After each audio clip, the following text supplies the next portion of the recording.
Hey guys, what is going on? So in today's video, I have the profound honor and privilege to finally review some Quan's Shoemaker engineer boots today. Huge thank you to my buddy Daryl at wellfounded_60, who was kind enough to send me these monsters to review on my channel, and I'm very thankful for that because I have been wanting to review some Quan's boots for I feel like at least a year now, since my buddy Mario first told me about Quan. Quan is a China-based custom shoemaker, similar to a lot of the Indonesian boots and shoes that I review. So on Quan's Instagram, it's quan.shoemaker. I'll leave the link to that in the description below. He is described as a proficient Goodyear welted shoemaker with 30 years experience in shoe design and making skill from China. Quan does a lot of really great work, but to start off with, let's talk about these boots a little bit. So I actually don't know a whole heck of a lot about them other than they're made in olive Roughout, and they are a very well built pair of engineer boots. 100% handmade, hand lasted, you name it, Quan does everything. These are probably somewhat expensive. I don't know what Daryl paid for them, but if I had to guess, it'd probably be in the $700 or $800 range, just to guess.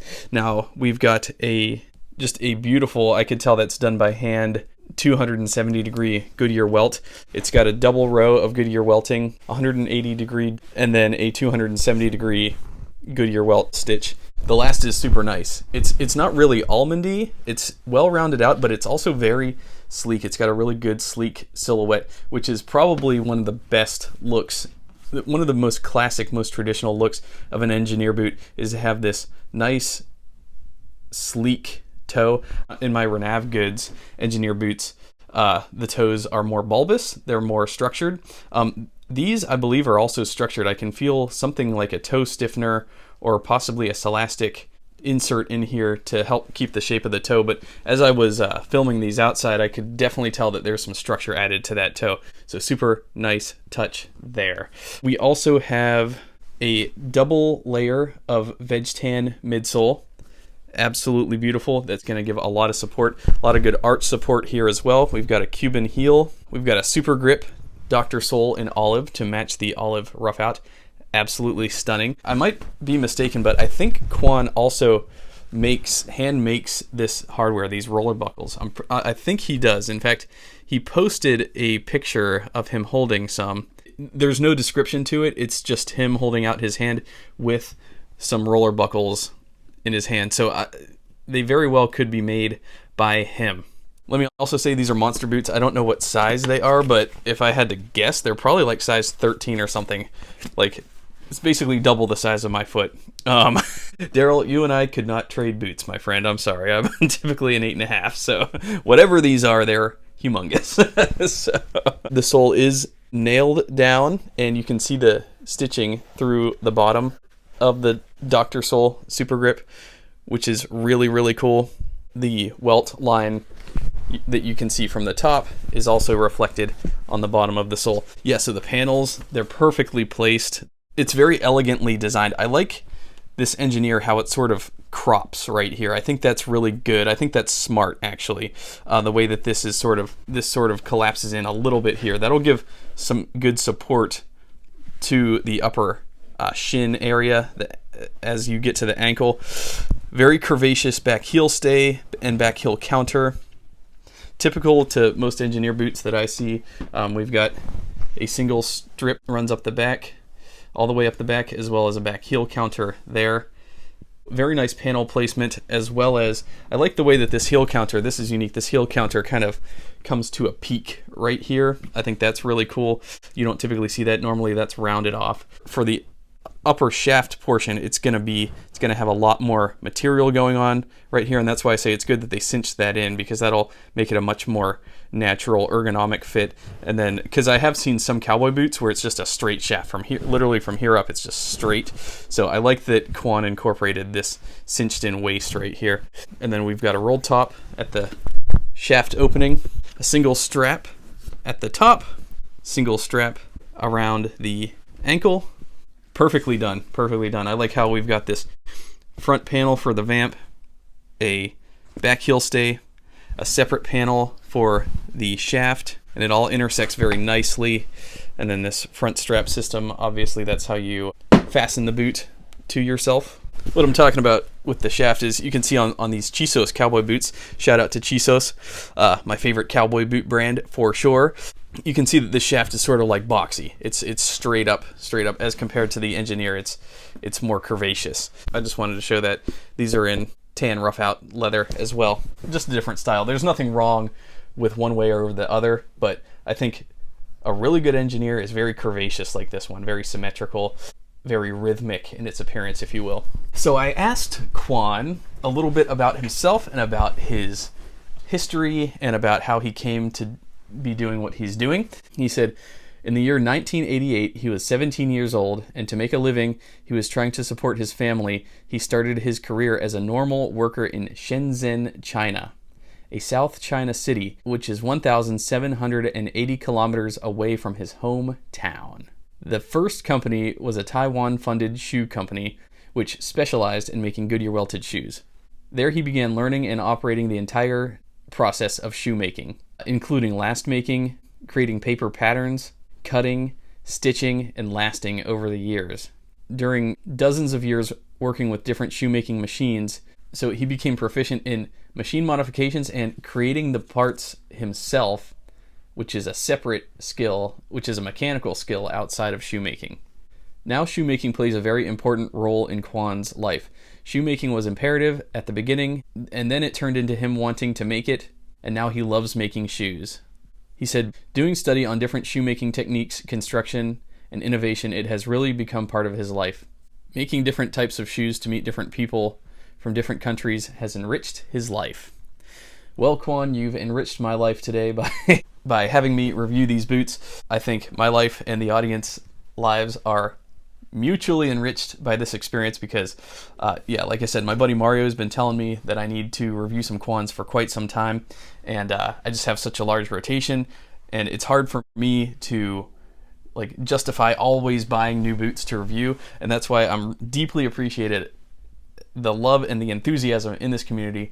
People willing to send me their expensive shoes to take into my house, put them on my workbench, look at them, photograph them, talk about them, review them, give my honest and open assessment. That's just the best. I love this community. I don't say it enough, but I really do. All you guys are great, from beginning collectors to advanced collectors. It's just such a great hobby to be into. So huge thank you again to Daryl. Daryl also has another Instagram page called Daryl_art, where he is an artist, fabricator, 6 decades in the making. His website is coming soon, but check it out because he is an artistic guy. I trust any man that wears an Engineer boot, especially one who designed his own, who created it from the bottom to the top, who has this level of taste, not to mention looking at Daryl's page. He's a very stylish man. He hung out with Upstate Style, New York. Their styles are very similar. Daryl also wears, looks like some Trumans, some Nicks. He's got an outstanding boot collection. He's got other Engineers in black. Looks like he's got a lot of black chrome excel in his collection. Looks like he's got some Trickers, some Red Wings. So yeah, just scrolling through his page, he's a very stylish dude. Definitely give Daryl a follow. All right, so Daryl actually does not know where the olive Roughout was sourced from, but if I had to guess, I do think it might be SB Foot. I'm not exactly sure. The real quick shameful plug for my website, dalesleatherworks.com. So I sell kilties, I sell bags, leather, full grain leather insoles, and these are SB Foot from the SB Foot tannery. That's Red Wings tannery. I sell these in both a short and a long pattern. This stuff, it's basically on par with Coyote Roughout. It is very dense. It's got a good like floppy temper about it, almost a rubbery temper. It's not super hard like a cardboard. It's also not super drapey like a fabric. It's sort of, I'd characterize it more as rubbery. Same as this stuff. This is more rubbery. And though the colors are not identical, they're close, and the feel is very close. Regardless, what I can tell you about this leather is it's going to be extremely waterproof, extremely hard wearing. This stuff, if I pour water on it, it just beads off. This Roughout is some of the toughest stuff. Is the most luxurious? No, it is soft though, and it would definitely be comfortable on a boot, but it's not like a super refined leather, obviously. It's not smooth. It's not something you'd ever want to polish or even necessarily condition. If you're interested in some olive Roughout kilties, I got them on my site, dalesleatherworks.com. These look like just like a slightly mossier texture compared to the SB foot stuff. Okay, and Daryl did just message me his size. They're 11.5. Yeah, so Quan posted these on his Instagram, it looks like 2 weeks ago. And I commented on it, and that's when Daryl reached out to me to ask if I wanted to review them. So the details are kind of scant. I'm trying to dig up and get some more details on the story behind these boots. The more boots I sort of review and look at, the more I start to realize, boot making is, and this might be a terrible analogy, but it's kind of like sandwich making. People from all over the place can do it, as long as they understand like what goes into it, the ingredients, if you will. Similar to that, people everywhere can produce phenomenal footwear, and Quan is no exception to this. He does outstanding work. From what I can tell, his work is right up there with Flame Panda. It comes from that same vein, in my opinion. By the look of it, everything about the build and everything, it's 100% handmade, and when you have this level of skill, it's just flawless work every time. Great pair of boots there, Quan. Please, I will leave all the relevant Instagram accounts in the description box below. Go follow both Daryl and Quan on Instagram. Let me talk a little bit about some of the more prominent builds that I see Quan running. So he does really cool logger style boots, really cool bump toe, kudu noir naked. He does it all. He does arch support type logger boots with taller shafts. He does engineer boots. He does roofer boots. He does plain toe, cap toe, Norwegian split toe, perforated cap toe, standard mock toe, derbies. The man does it, literally all of it. And from what I can tell, you can customize it every single step of the way. Absolutely incredible work. I am just super duper impressed by these guys coming out of China and Indonesia, making just some of the most badass looking shoes in the world.